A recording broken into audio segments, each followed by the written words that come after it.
রবিউল আউয়াল মাসের প্রথম সোমবারের দিনে বাড়াতে 2 শব্দের এই দোয়াটির জিকির 21 বার করুন। ভাগ্য খুলে যাবে, জান্নাত নসিব হবে, জীবনের সকল গুনাহ মাফ হবে, দোয়া কবুল হবে, আশা আকাঙ্ক্ষা পূরণ হবে। রবিউল আউয়াল মাস হিজরি সনের 3য়তম মাস। এই মাসটি আল্লাহ তাআলার কাছে অনেক পছন্দনীয় একটি মাস।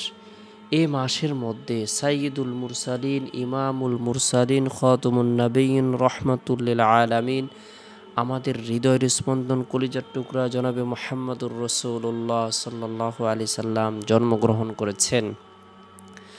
রাসূলুল্লাহ সাল্লাল্লাহু আলাইহি সাল্লামের জন্মটি পৃথিবীবাসীর জন্য বিশেষ রহমত স্বরূপ। পৃথিবীতে যত প্রাণীকুল রয়েছে, যত সৃষ্টিজীব রয়েছে, যত মাখলুকাত রয়েছে, তার আগমনটা সৃষ্টিকুলের জন্য বিশেষ রহমত স্বরূপ। তিনি মানবের জন্য রহমত, দানবের জন্য রহমত, আরবের জন্য রহমত, আজমের জন্য রহমত। এক কথায় কুল কায়নাত সমগ্র সৃষ্টিকুলের জন্য তিনি রহমাতুল লিল আলামিন হিসেবে প্রেরিত হয়েছেন। আল্লাহ তাআলা বলেন, ওয়ামা আরসালনাকা ইল্লা রাহমাতাল লিল আলামিন, হে মুহাম্মদ, আমি আপনাকে সমগ্র বিশ্ব জগতের জন্য রহমত স্বরূপ প্রেরণ করেছি। সূরা আম্বিয়া আয়াত নং 107।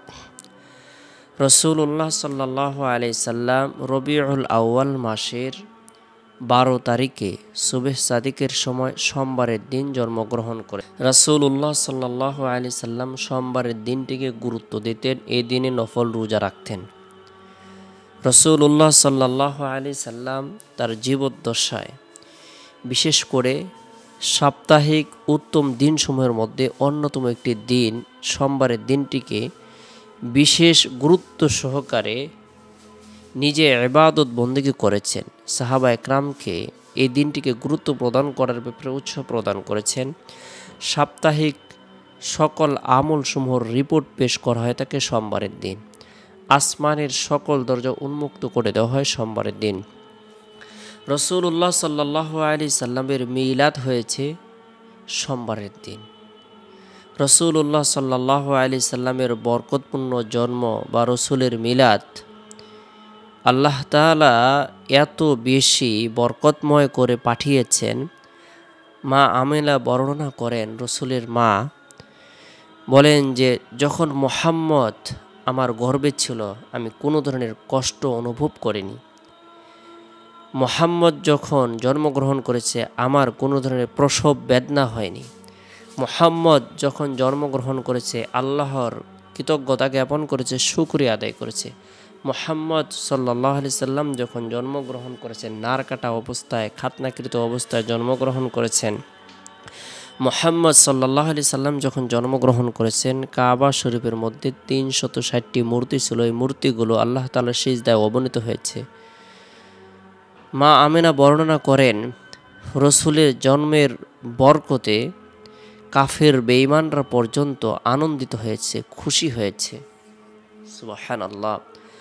রসুল রহমাতুল লিল আলামিন হিসেবে পৃথিবীবাসীর জন্য আগমন করেছেন। আল্লাহ তাআলা থেকে রহমাতুল লিল আলামিন হিসেবে পাঠিয়েছেন। শুধু মুসলিমদের জন্য নয়, ইহুদি খ্রিস্টানদের জন্য, কাফের বেঈমানদের জন্য আল্লাহর রসুল রহমত, কুল কায়নাতের জন্য রহমত। তাই রসুলের জন্মের বরকতে আল্লাহ তাআলা এই মাসটিকে বিশেষ সম্মান প্রদান করেছেন।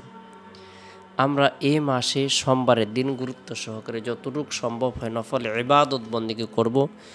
বিশেষ করে ফজরের নামাজ সম্পূর্ণ করার পর পবিত্র কোরআনের 112 নং সূরা, 113 নং সূরা, 114 নং সূরা, সূরাতুল ইখলাস, সূরাতুল ফালাক, সূরাতুন নাস তিনবার করে তেলাওয়াত করব, আমল করব।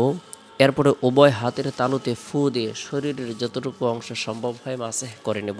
পবিত্র কোরআনের বরকতপূর্ণ এই 3টি সূরা কোনো ব্যক্তি যদি আমল করে আল্লাহ তাআলা তাকে হিংসুকের হিংসা থেকে, জালিমের জুলুম থেকে, অত্যাচারীর অত্যাচার থেকে, সৃষ্টিকুলের অনিষ্ট থেকে, বালা মুসিবত থেকে আল্লাহ তাআলা নিরাপত্তা দান করবেন।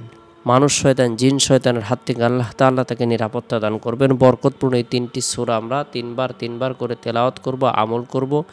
উভয় হাতের তালুতে ফু দিয়ে শরীরের যতটুকু অংশ সম্ভব হয় মাসেহ করে নেব। সোমবারের দিন জোহরের নামাজ সম্পূর্ণ করার পর গুনাহ মাফের উদ্দেশ্যে তওবার নিয়তে গুরুত্ব সহকারে ইস্তিগফারের আমল করব। আস্তাগফিরুল্লাহ রাব্বি মিন কুল্লি যামবি ওয়া আতুবু ইলাইহি, আস্তাগফিরুল্লাহ রাব্বি মিন কুল্লি যামবি ওয়া আতুবু ইলাইহি পড়ে নবী সাল্লাল্লাহু আলাইহি সাল্লামের প্রতি মোহাব্বত রেখে ভালোবাসা রেখে দুরুদের আমল করব।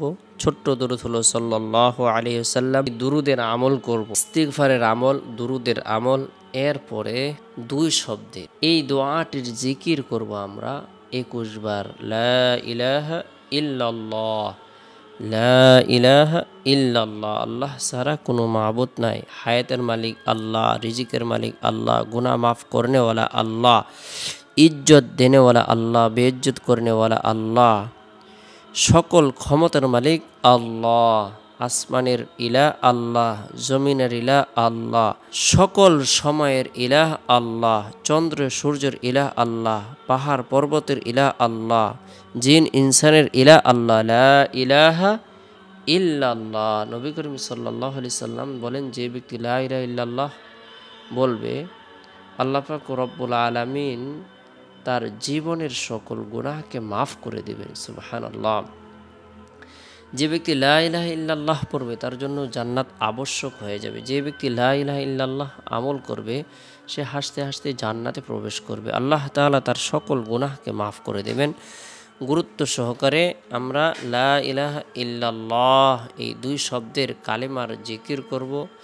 এরপর রব্বুল আলামিনের দরবারে হায়াত বৃদ্ধির উদ্দেশ্যে, রিজিক বৃদ্ধির উদ্দেশ্যে, ধন দৌলত বৃদ্ধির উদ্দেশ্যে, গুনাহ মাফের উদ্দেশ্যে কাকুতি মিনতি করে রুনাজারি করব, দোয়া করব, প্রার্থনা করব। আল্লাহ তাআলা দোয়ার বরকতে কঠিন ও জটিল বিপদ দূর করে দিবেন, গায়েবী সাহায্য প্রদান করবেন। সোমবারের দিন আসরের নামাজ সম্পূর্ণ করার পর সুবহানাল্লাহ 33 বার, আলহামদুলিল্লাহ 33 বার, আল্লাহু আকবার 34 বার এই তাসবিহ, তাহলিল, তাকবীর পাঠ করব, আমল করব।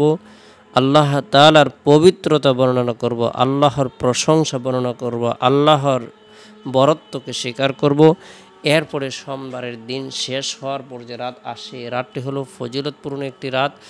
এ রাতের মধ্যে বিশেষ করে এশারের নামাজ সম্পূর্ণ করার পর নবী সাল্লাল্লাহু আলাইহি সাল্লামের প্রতি মোহাব্বত রেখে ভালোবাসা রেখে দুরুদের আমল করব। আল্লাহুম্মা সাল্লি আলা মুহাম্মাদিন আবদিকা ওয়া রাসূলিক ওয়াসাল্লি আলাল মুমিনিনা ওয়াল মুমিনাত ওয়াল মুসলিমিনা ওয়াল মুসলিমাত। যে ব্যক্তি রাতের বেলায় গুরুত্ব সহকারে এই দুরুদের আমল করবে সে রসুলের সুপারিশ লাভ করবে। আল্লাহ তাআলা তাকে ধনী এবং সুখী বানিয়ে দিবেন, সার্বিকভাবে কল্যাণ প্রদান করবেন। আসমানি জমিনি সকল ধরনের বিপদ আপদ থেকে, বালা মুসিবত থেকে, অভাব অনটন থেকে, দুঃখ কষ্ট থেকে, চিন্তা পেরেশানি থেকে আল্লাহ তাআলা নিরাপত্তা দান করবেন। আল্লাহ পাক রব্বুল আলামিন তার পদমর্যাদাকে বৃদ্ধি করে দিবেন, তার গুনাহকে মাফ করে দিবেন। আল্লাহ তাআলা অসংখ্য অগণিত রহমত দ্বারা, বরকত দ্বারা ভরপুর করে দিবেন। তাই দুরুদের আমল করব। রাতে ঘুমানোর পূর্বে আল্লাহুম্মা বিসমিকা আমুতু আহইয়া এই দোয়াটি পাঠ করে ঘুমিয়ে যাব। চেষ্টা করব রাতের 1/3 অংশে ঘুম থেকে জাগ্রত হয়ে তাহাজ্জুদের নামাজ পড়ার জন্য, কেননা শেষ রাতে আল্লাহ তাআলা দোয়াকে কবুল করে থাকেন।